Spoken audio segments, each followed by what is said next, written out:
आपण आज राज्यशास्त्राचं प्रकरण 3 राजकीय पक्ष पाहणार आहे. याच्या आधी आपण प्रकरण 1 संविधानाची वाटचाल, प्रकरण 2 निवडणूक प्रक्रिया याचा अभ्यास याच्या आधी केला आहे. तर आजपासून आपण राजकीय पक्ष हा पाठ शिकणार आहे. तर या पाठात राजकीय पक्षाची व्याख्या, राजकीय पक्षाची वैशिष्ट्ये, राजकीय पक्षाचं स्वरूप आणि राजकीय पक्षाचे जे 2 प्रमुख प्रकार आहेत, प्रादेशिक पक्ष आणि राष्ट्रीय पक्ष, यांना मान्यता मिळवून देण्याचे काही निकष आहेत, काही अटी आहेत. त्या अटी ते निकष आपण या पाठात पाहणार आहे. तर सुरू करूया राजकीय पक्ष. आता मागील पाठात आपण संविधानाची वाटचाल, निवडणूक प्रक्रियेचे स्वरूप समजावून घेतले आहे. निवडणूक प्रक्रियेचे स्वरूप समजावून घेत असताना निवडणूक आयोग, निवडणूक आयोगाची रचना, त्यांची कार्य आपण शिकलो आहे. या पाठात सामान्य जनता, लोकशाही, प्रतिनिधित्व आणि निवडणूक हे या सर्वांना जोडणारा महत्त्वाचा दुवा राजकीय पक्ष असतो. कारण सामान्य जनता हे आपले प्रतिनिधी निवडून देतात लोकशाहीच्या माध्यमातून, आणि हे प्रतिनिधी कोणाचे असतात? तर राजकीय पक्षांचे हे सगळे प्रतिनिधी असतात. आणि म्हणून यांना दुवा म्हटलं आहे राजकीय पक्षाचं. आता राजकारणाविषयी जे ऐकतो किंवा वाचतो हे बरेचसे पक्षाशी संबंधित असते. जे राजकारणाविषयी ऐकतो, वाचतो, तेव्हा ते पक्षाशी संबंधित असते सगळ्या गोष्टी. आणि राजकीय पक्षाचं अस्तित्व सर्व लोकशाही व्यवस्थापनामध्ये असते. संपूर्ण लोकशाही व्यवस्थापनामध्ये राजकीय पक्षाचं अस्तित्व असते. कारण लोकशाहीमुळे राजकीय पक्ष सत्तेसाठी स्पर्धा करतात. सत्तेसाठी म्हणजे देशाची सत्ता मिळवण्यासाठी स्पर्धा करतात. आपल्या आता सत्ता आली पाहिजे, मग आपलं सरकार स्थापन करता आलं पाहिजे. आणि म्हणून आपण या पाठात भारतातल्या राजकीय पक्ष पद्धतीची ओळखही करून घेणार आहोत. म्हणजे एक पक्ष पद्धत, द्विपक्षीय पद्धत, बहुपक्षीय पद्धत याची ओळख आपण या पाठात करून घेणार आहोत. आता समाजामध्ये जेव्हा आपण राहतो तेव्हा परिसरात जर आपण नजर टाकली तर आपल्याला आपल्या आजूबाजूच्या परिसरामध्ये अनेक गट, संस्था, संघटना कोणत्या तरी कामाचा पाठपुरावा करताना दिसून येते. मग एखादा सार्वजनिक प्रश्न सोडवण्यासाठी एखादी संघटना पुढाकार घेताना आपल्याला दिसून येते की सार्वजनिक प्रश्न आहेत, कामगारांचे प्रश्न आहेत, विद्यार्थ्यांचे प्रश्न आहेत, शिक्षकांचे प्रश्न आहेत. हे विविध संघटना याच्यासाठी ते पुढाकार घेतात. आणि याचा अर्थ असा की समाजात ज्या प्रकारे गट, संस्था, चळवळी सक्रिय असतात, त्याच प्रकारे राजकीय पक्षही निवडणूक लढविण्यासाठी पुढाकार घेताना दिसतात. नेहमी पुढाकार घेतात आणि लोकांचे प्रश्न सोडवण्यासाठी प्रयत्न करतात. मग समाजातील संस्था, संघटना, राजकीय पक्ष यांच्यात फरक आहे. पण आता राजकीय पक्ष हे सुद्धा सामाजिक संघटनाच असतात. संघटनाच आहे सामाजिक, परंतु त्यांची उद्दिष्ट, त्यांची कार्य करण्याची पद्धत मात्र काय वेगळी असते. आणि म्हणून मग राजकीय पक्ष म्हणजे काय हे समजावून घेणे गरजेचं आहे. त्याची व्याख्या काय आहे बघा. आता राजकीय सत्ता प्राप्त करण्यासाठी जेव्हा लोक एकत्र येऊन निवडणूक प्रक्रियेत सहभागी होतात, म्हणजे राजकीय सत्ता प्राप्त करायची आहे, त्याच्यासाठी लोक एकत्र येतात, निवडणूक प्रक्रियेमध्ये सहभागी होतात, तेव्हा त्या संघटनांना राजकीय पक्ष म्हणतात. म्हणजे राजकीय सत्ता प्राप्त करायची आहे, देशाची सत्ता प्राप्त करायची आहे, लोक एकत्र येतात, निवडणूक प्रक्रियेत सहभागी होतात, त्या संघटना म्हणजे राजकीय पक्ष. त्याला म्हटलं ही राजकीय पक्षाची व्याख्या आहे. राजकीय पक्ष म्हणजे आता दुसरी व्याख्या, राजकीय पक्ष म्हणजे निवडणूक लढवून ती जिंकण्यासाठी, निवडणूक नुसती लढवायची नाही तर ती जिंकायची आहे, नुसती जिंकायची नाही तर त्यानंतर सत्ता मिळवायची आहे, आणि आपल्या पक्षाचं शासन स्थापन करणाऱ्या लोकांचा गट म्हणजे राजकीय पक्ष असतात. म्हणजे निवडणूक लढवतात, जिंकतात, सत्ता मिळवतात आणि आपल्या पक्षाचं सरकार स्थापन करतात, शासन स्थापन करतात. त्या लोकांचा गट म्हणजे राजकीय पक्ष. आणि राजकीय पक्षाची काही ठळक वैशिष्ट्ये आहेत, त्याचा आपण अभ्यास करणार आहे. जसं सत्ता मिळवणे हे एक वैशिष्ट्य आहे राजकीय पक्षाचं. सरकार स्थापन करणे, शासन व जनता यातील दुवा म्हणून काम करणे, हे राजकीय पक्षाची काय वैशिष्ट्ये. आता सत्ता मिळवणे. आता राजकीय पक्षाचा हेतू केवळ निवडणुकीच्या माध्यमातून सत्ता मिळवणे हाच असतो. एकच हेतू आहे त्यांचा, की निवडणूक लढवायची आणि निवडणुकीच्या माध्यमातून सत्ता मिळवायची. त्यामुळे सत्तेसाठी विविध राजकीय पक्ष परस्परांशी स्पर्धा करतात. पण अशी स्पर्धा मात्र योग्यच असते. फक्त स्पर्धेचं स्वरूप निकोप असलं पाहिजे. म्हणजे निवडणुकीच्या माध्यमातून सत्ता मिळवणे हा राजकीय पक्षाचा मुख्य हेतू आहे. राजकीय पक्षाचा मुख्य हेतू कोणता? तर सत्ता मिळवणे. त्यासाठी विविध राजकीय पक्ष एकमेकाशी स्पर्धा करताना दिसतात. पण स्पर्धेचं स्वरूप मात्र कसं असलं पाहिजे? निकोप असलं पाहिजे. म्हणजे स्पर्धा असावी, पण ती चांगली स्पर्धा असावी, लोकांच्या कल्याणासाठी स्पर्धा असावी, निकोप स्वरूप असलं पाहिजे, चांगलं स्वरूप स्पर्धेचं असलं पाहिजे, तर ती स्पर्धा योग्य आहे. आता विचारसरणीचा आधार दुसरं वैशिष्ट्य आहे. पहिलं वैशिष्ट्य कळालं तुम्हाला, सत्ता मिळवणे. दुसरं वैशिष्ट्य विचारसरणीचा आधार. आता प्रत्येक राजकीय पक्ष काही धोरणांचा, विचारांचा पुरस्कार करणारा असतो. आता पक्ष कोणताही असतो, त्या प्रत्येक पक्षाची विचारसरणी असते, एक विचार असतो. त्या विचाराला अनुसरून लोक त्या पक्षामध्ये येतात. मग प्रत्येक राजकीय पक्षांचे काही धोरणं असतात, ती धोरणं ठरवतात.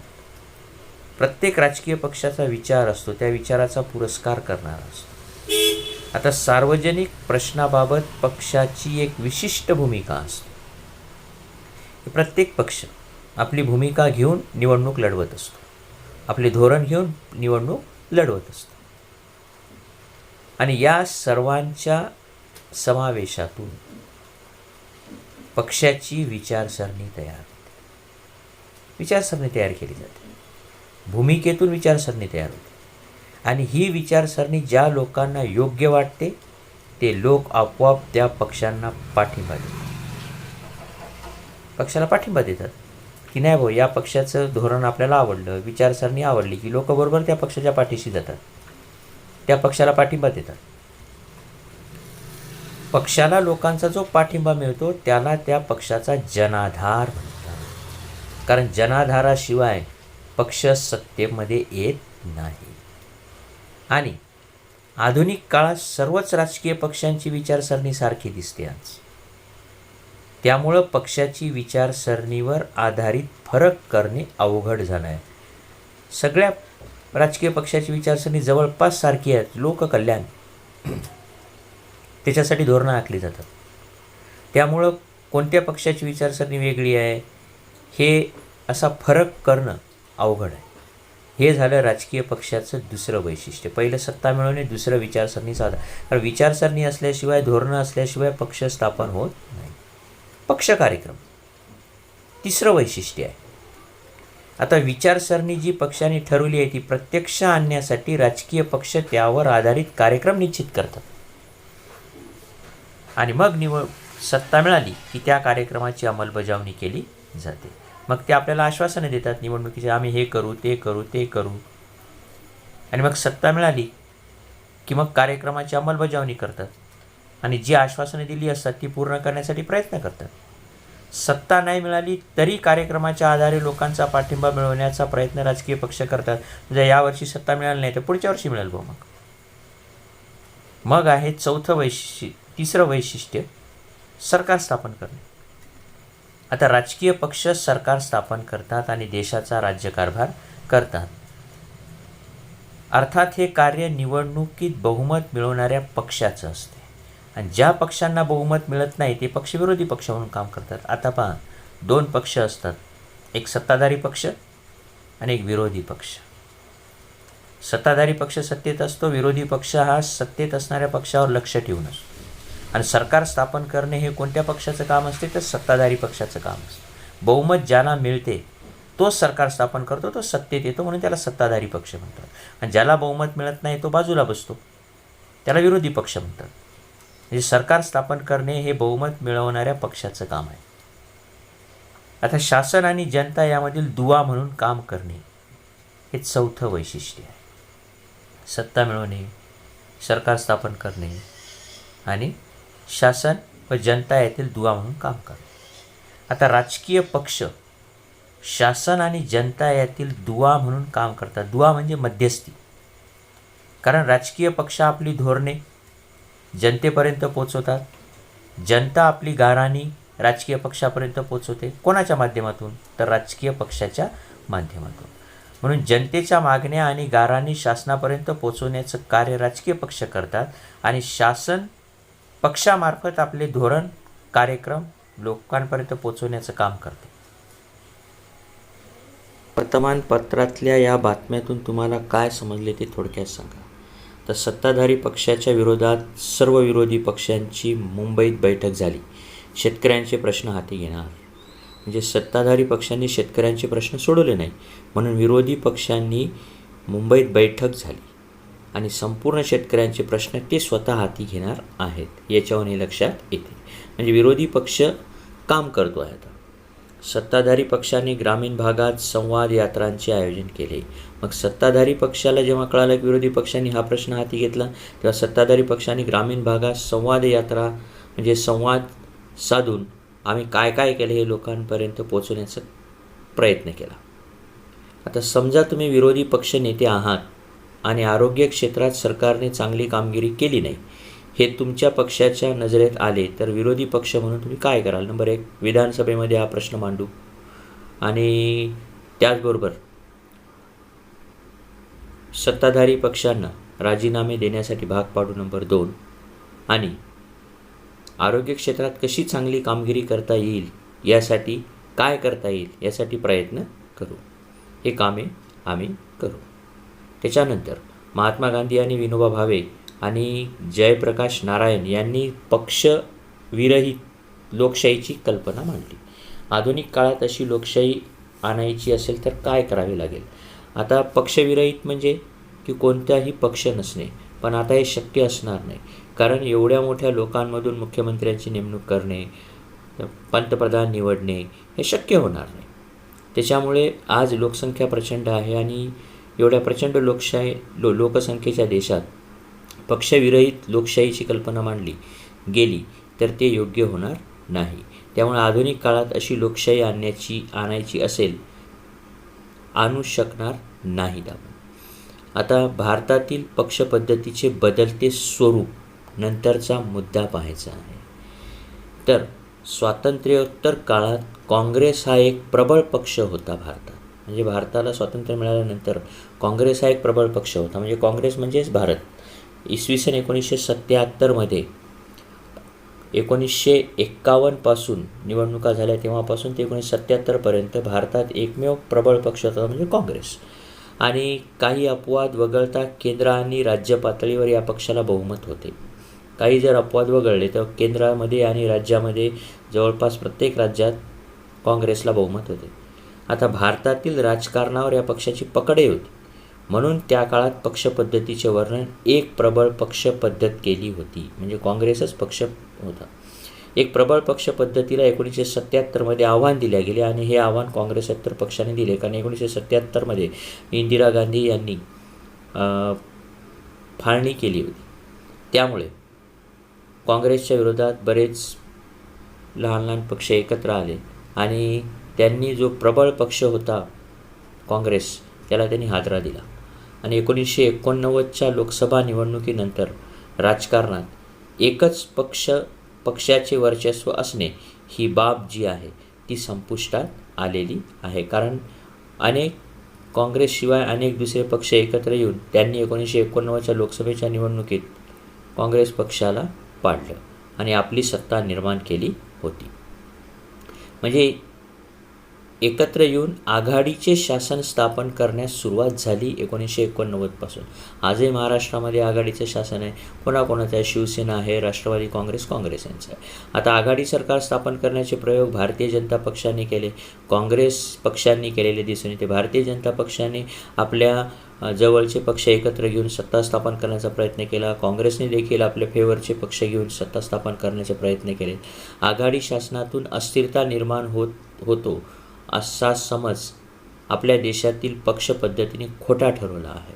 आणि आघाडीचे शासन ही बाब आता भारताच्या राजकीय व्यवस्थेत स्थिरावलेली दिसून येते.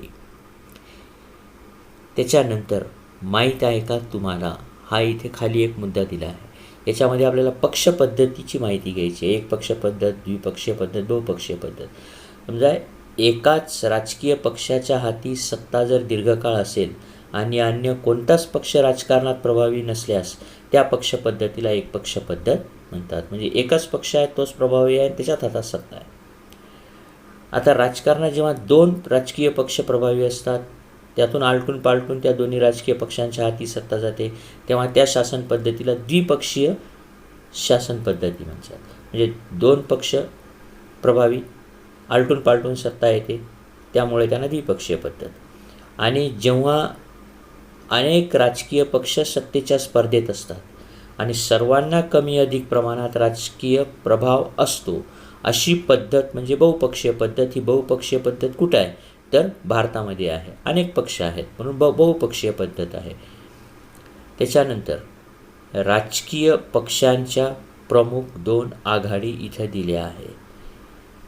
राष्ट्रीय लोकशाही आघाडी, ज्याला NDA म्हणतात, आणि संयुक्त पुरोगामी आघाडी, ज्याला UPA असं म्हटल्या जाते. आता राष्ट्रीय लोकशाही आघाडी NDA असा त्याचा उल्लेख केला जातो. राष्ट्रीय लोकशाही आघाडी म्हणतात त्याला. आणि संयुक्त पुरोगामी आघाडी, संयुक्त पुरोगामी आघाडी आणि राष्ट्रीय लोकशाही आघाडी असे 2 प्रकार राजकीय पक्षांच्या प्रमुख 2 आघाड्या इथं दिलेल्या आहेत. आता राष्ट्रीय पक्ष आणि प्रादेशिक पक्ष याला मान्यता मिळवण्यासाठी कोणत्या अटी आहेत? आता राष्ट्रीय पक्ष म्हणून मान्यता मिळवण्यासाठी निवडणूक आयोगाने काही अटी दिल्या आहेत. त्याची पूर्तता जो पक्ष करतो तो पक्ष राष्ट्रीय पक्ष म्हणून ओळखला जातो. आता देश पातळीवर असणारा पक्ष म्हणजे राष्ट्रीय पक्ष आणि राज्य पातळीवर असणाऱ्या पक्षाला म्हणतात प्रादेशिक पक्ष. आता 4 किंवा अधिक राज्यांमध्ये लोकसभा किंवा विधानसभेच्या मागील निवडणुकीत किमान 6% वैध मते मिळवणे आवश्यक आहे. तसेच मागील निवडणुकीत कोणत्याही राज्यातून अथवा राज्यांमधून किमान 4 सदस्य लोकसभेवर निवडून गेले पाहिजे. आता भारत आहे. भारत या देशात 4 किंवा अधिक राज्यांमध्ये लोकसभा किंवा विधानसभेच्या मागील निवडणुकीत किमान 6% वैध मते आवश्यक आहे. तसेच मागील निवडणुकीत कोणत्याही राज्यातून किंवा राज्यांमधून किमान 4 सदस्य लोकसभेवर निवडून गेले पाहिजे. म्हणजे त्या पक्षाचे 4 खासदार 4 राज्यांमधून निवडून गेले पाहिजे किंवा त्याला निवडणुकीत कमीत कमी 6% मत पडले पाहिजे, तर तो पक्ष राष्ट्रीय पक्ष म्हणून घोषित करण्यात येतो. किंवा एकूण लोकसभा मतदारसंघाच्या किमान 2% मतदारसंघातून तसेच किमान 3 राज्यांमधून उमेदवार निवडून येणे आवश्यक आहे. म्हणजे 3 वेगवेगळ्या राज्यातून 3 आमदार निवडून आले पाहिजे किंवा 2% मत त्यांना पडले पाहिजे. आता प्रादेशिक किंवा राज्य पातळीवर पक्ष म्हणून मान्यता मिळवण्यासाठी निवडणूक आयोगाने काही अटी सांगितल्या आहेत.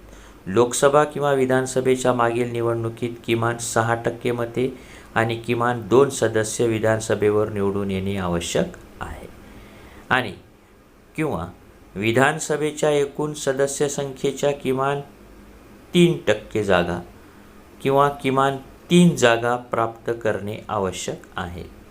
3 जागा तरी प्राप्त करता आल्या पाहिजे किंवा 3 उमेदवार तरी निवडून आली पाहिजे.